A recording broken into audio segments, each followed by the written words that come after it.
ರಾಜಕೀಯನ ರಾಜಕೀಯ ಥರನೇ ಮಾಡಬೇಕು, ಸತ್ಯ. ಟೀಕೆ ಟಿಪ್ಪಣಿಗಳಿರಬೇಕು. ಆದರೆ ದೇಶ ಭದ್ರತೆ ಅಂತೆಲ್ಲ ಬಂದಾಗ ಒಗ್ಗಟ್ಟಿರಬೇಕು. ಇದೇ ಆಪರೇಷನ್ ಸಿಂಧೂರನ ಚುಟ್ಪುಟ್ ಅಂತಾರೆ ಮಲ್ಲಿಕಾರ್ಜುನ್ ಖರ್ಗೆ ಅವರು.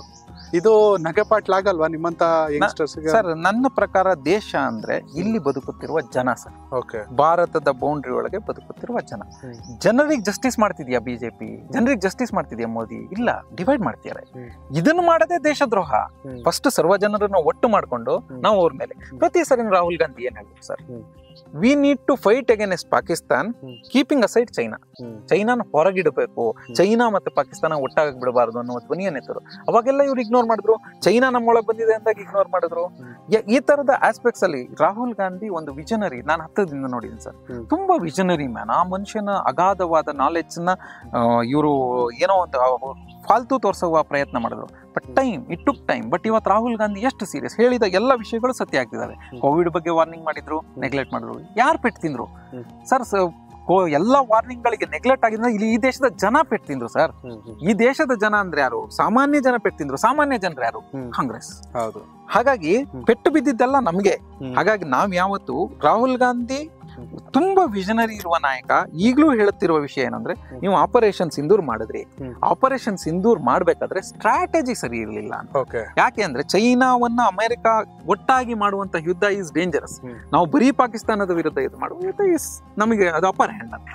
ಅದ್ರಲ್ಲಿ ಪ್ರಶ್ನೆ ಮಾಡಬಾರದು ಅನ್ನೋದು ಹೇಳ್ಬಾರದು, ಹೇಳಕ್ಕೂ ಆಗಲ್ಲ ಸರ್. ಕುವೆಂಪು ಒಂದ್ ಮಾತು ಹೇಳ್ತಾರೆ, ನಾ ರಾಮಾಯಣ ದರ್ಶನಮನ್ನು ಯಾಕೆ ಬರ್ದೆ ಅಂದ್ರೆ, ರಾಮಾಯಣ ದರ್ಶನಮಲ್ಲಿ ಇತಿಹಾಸದಲ್ಲಾದ ತಪ್ಪುಗಳು, ಶ್ರೇಣೀಕೃತ ಸಮಾಜದ ವಿರುದ್ಧದ ಧ್ವನಿಯಾಗಿ ರಾಮಾಯಣ ದರ್ಶನ ಯಾಕೆ ಬರ್ತದೆ ಅಂದ್ರೆ, ನಿಮಗೆ ಈಗ ಅರ್ಥ ಆಗದೆ ಇರ್ಬೋದು, 100 ವರ್ಷದ ನಂತರ ಅರ್ಥ ಆಗುತ್ತೆ. ಯಾಕೆ ಅಂದ್ರೆ ಆಗ ಜನ ಎಕ್ಸ್ಪೆಕ್ಟ್ ಮಾಡ್ತಿರ್ತಾರೆ, ಈ ತರ ರಾಮ ತಪ್ಪು ಮಾಡಬಾರ್ದು.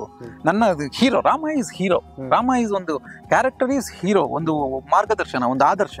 ಆ ತರದ ರಾಮ ತಪ್ಪು ಮಾಡಬಾರ್ದು ಅಂತ. ಆಗ ಕುವೆಂಪು ಹೇಳೋದು, 100 ವರ್ಷ ಆದ್ಮೇಲೂ ರಾಮಾಯಣ ದರ್ಶನ ಅವ್ರಿಗಾಗಿ ಬರ್ತೀನಿ ಅಂತ. ಅವತ್ತು ಓದ್ದಾಗ ಅವತ್ತು ಅರ್ಥ ಮಾಡ್ಕೊಂಡಾಗ ಅರ್ಥ ಆಗ್ತದೆ, ನನ್ನ ರಾಮ ಯಾವತ್ತೂ ಹೀರೋ ಇದ್ದ, ರಾಮ ಹೀರೋ ಇರ್ತಾನೆ, ರಾಮ ಹೀರೋ ಆಗೇ ಮುಂದುವರಿತಾನೆ ಅಂತ.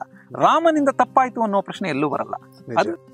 ದಟ್ ಈಸ್ ದ ವಂಡರ್ಫುಲ್ನೆಸ್ ಆಫ್ ಸಮ ಸಮಾಜ. ಇಲ್ಲ ಸರ್, ಆದರ್ಶ್ ಸರ್, ಏನಂದ್ರೆ ಏನೇ ತತ್ವ ಸಿದ್ಧಾಂತ ಏನೇ ಇದ್ರು ಅಲ್ಟಿಮೇಟ್ ಆಗಿ ಚುನಾವಣೆ ನಿಲ್ಲಬೇಕು, ಚುನಾವಣೆ ಗೆಲ್ಲಬೇಕು, ಬಹುಮತ ಬರಬೇಕು, ಅಧಿಕಾರಕ್ಕೆ ಬರಬೇಕು, ಆಗಲೇ ಬದಲಾವಣೆ ತರಕ್ಕೆ ಸಾಧ್ಯ. ಮಾತು ತತ್ವ ಸಿದ್ಧಾಂತ ಕೇಳೋವಂಥ ಜನ್ರೇಷನ್ ಈಗಿಲ್ಲ ಅಂತ ನಾನು ಅನ್ಕೊಂಡಿದ್ದೀನಿ. ಆಬ್ವಿಯಸ್ಲಿ ನಿಮಗೂ ಗೊತ್ತಿರುತ್ತೆ. ಏನ್ ಬೇಕು ಸರ್ ಇದೆಲ್ಲ ಆಗ್ಬೇಕಂದ್ರೆ? ಜನ ಬೇಕಾ, ಗುಣ ಬೇಕಾ, ಹಣ ಬೇಕಾ? ಸರ್, ಈ ದೇಶದಲ್ಲಿ ಅತಿ ಹೆಚ್ಚು ಡಿಫರೆನ್ಸ್ ಮಾಡಿದವರು 2 ಜನ ಸರ್. ಒಂದು ಮಹಾತ್ಮ ಗಾಂಧಿ, ಒಂದು ಅಂಬೇಡ್ಕರ್. ಇಬ್ರು ಚುನಾವಣೆಗಳಿಂದ ಡಿಫರೆನ್ಸ್ ಮಾಡಿದ್ದಲ್ಲ. ಮಹಾತ್ಮ ಗಾಂಧಿ ಬದುಕಿದ ರೀತಿಯಲ್ಲಿ, ಅಂಬೇಡ್ಕರ್ ಗಳಿಸಿದ ಜ್ಞಾನದ ರೀತಿಯಲ್ಲಿ. 2 ಅಗಾಧವಾದ ಎಕ್ಸಾಂಪಲ್. ಈಗಿನ ರಾಜಕೀಯದಲ್ಲಿ ನಾವೆಲ್ಲ ಯಂಗ್ಸ್ಟರ್ಸು ಒಂದ್ ನೋಡಿದಾಗ ಇಲ್ಲಿ ಡಿಫರೆನ್ಸ್ ಮೇಕರ್ಸ್ ಯಾರು? ರಾಜಕಾರಣಿಗಳು. ಆದ್ರೆ ರಾಜಕಾರಣಿಗಳಿಗೆ ಈಗ ನಾವು ಟೀಕೆ ಟಿಪ್ಪಣಿ ಎಷ್ಟಾರು ಇರ್ಲಿ, ಬಟ್ ಬಂದು ಇನ್ವಾಲ್ವ್ ಆಗ್ತಿರೋರು ಎಷ್ಟು ಜನ? ವಿದ್ಯಾರ್ಥಿಗಳು 18 ಇಯರ್ಸ್ಗೆ ನಾವು ಮತ ಕೊಡ್ತೀವಿ, ಒಂದು 25 ವರ್ಷಕ್ಕೆ ಎಲೆಕ್ಷನ್. ಆದ್ರೆ ಆ ಏಜಿನ ಜನ ಬಂದು ನಿಲ್ಲುವ ವಾತಾವರಣ ಸೃಷ್ಟಿ ಆಗ್ಬೇಕು. ಅದು ಯಾವಾಗ ಸೃಷ್ಟಿ ಆಗುತ್ತೆ ಅಂದ್ರೆ, ಎಂಟಿನೆಸ್, ವ್ಯಾಕ್ಯೂಮ್ ಅಲ್ಲಿ ಯಾರ್ಯಾರೋ ಒಂದಿಷ್ಟು ಜನ ಡಂಪ್ ಆದಾಗ. ಅಂದ್ರೆ ನಾವು ವ್ಯಾಕ್ಯೂಮ್ ಅಲ್ಲೇ ಹಾರ್ಬೇಕು. ಈಗ ಇಲ್ಲಿ ಅಪಾರ್ಚುನಿಟಿ ಇದೆಯಾ ಇಲ್ಲ ಅಂತ ನೋಡಿ ಅಲ್ಲ, ನಾವು ಏನೋ ಒಂದು ಸಮಾಜಕ್ಕೆ ಒಂದು ಕಲ್ಪನೆ ಇಟ್ಕೊಂಡಿದೀವಿ, ಈ ಊರಿನ ಅಭಿವೃದ್ಧಿಗೆ ಒಂದು ಕಲ್ಪನೆ ಇಟ್ಕೊಂಡು ನಾವು ಬಂದು ಬೀಳ್ಬೇಕು. ನಾವಿಲ್ಲಿ ಹೇಗ್ಬೇಕು, ನಾವಿಲ್ಲಿ ನೋವು ಅನ್ಭವಿಸ್ಬೇಕು, ಇಲ್ಲಿ ತ್ಯಾಗ ಮಾಡ್ಬೇಕು. ನಮಗೆ ಯಾವ ಅಧಿಕಾರ ಸಿಗದಿದ್ರು ನಾವು ಮುಂದೆ ಹೋಗ್ತಾ ಇರ್ಬೇಕು. ಆವಾಗ ಮುಂದಿನ ಜನರೇಷನ್ ಬರಕ್ ಒಂದು ದಾರಿ ಆಗುತ್ತೆ. ನಾವ್ ಯಾರೋ ಬರ್ಲೇ ಇಲ್ಲ ಅಂತಾದ್ರೆ, ಅಥವಾ ನಮ್ಮ ಮನಸ್ಥಿತಿಯ ಯಂಗ್ಸ್ಟರ್ಸ್ ಬರ್ಲೇ ಇಲ್ಲ ಅಂತಾದ್ರೆ, ರಾಜಕೀಯದಲ್ಲಿ ಅಪಾತ್ರರಿಗೆ ಹೋಗ್ಬೋದು.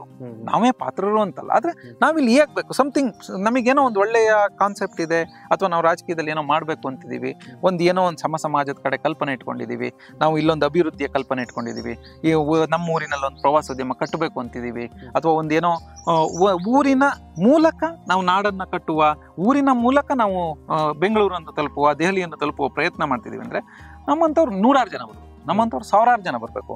ಇಲ್ಲಿ ಹಣ ಗಳಿಸುವ ವ್ಯವಹಾರವಾಗಿ ರಾಜಕೀಯ ಕಾಣಬಾರದು. ನಮಗೆ ಹಣ ಬಂದ್ರು ಅದು ಮತ್ತೆ ರಾಜಕೀಯಕ್ಕೆ ಇನ್ವಾಲ್ವ್ ಆಗ್ಬೇಕು, ರಾಜಕೀಯದಲ್ಲೇ ಹೋಗ್ಬೇಕು. ಬಂದ ಹಣ ರಾಜಕೀಯಕ್ಕೆ ಹೋಗ್ಬೇಕು. ಬಂದ ಎಲ್ಲ ಫಲ ರಾಜಕೀಯಕ್ಕೆ ಹೋದ್ರೆ ನಮ್ಮ ತ್ಯಾಗದಿಂದ ಒಂದು ಏನು ಡಿಫ್ರೆನ್ಸ್ ಆಗುತ್ತೆ, ಅದು ನೆಕ್ಸ್ಟ್ ಜನರೇಷನ್ ಒಂದು ದಾರಿದೀಪ ಆಗುತ್ತೆ. ಕನೆಕ್ಟ್ ಕರ್ನಾಟಕ, ಇದು ನಿಮ್ಮ ನೆಟ್ವರ್ಕ್.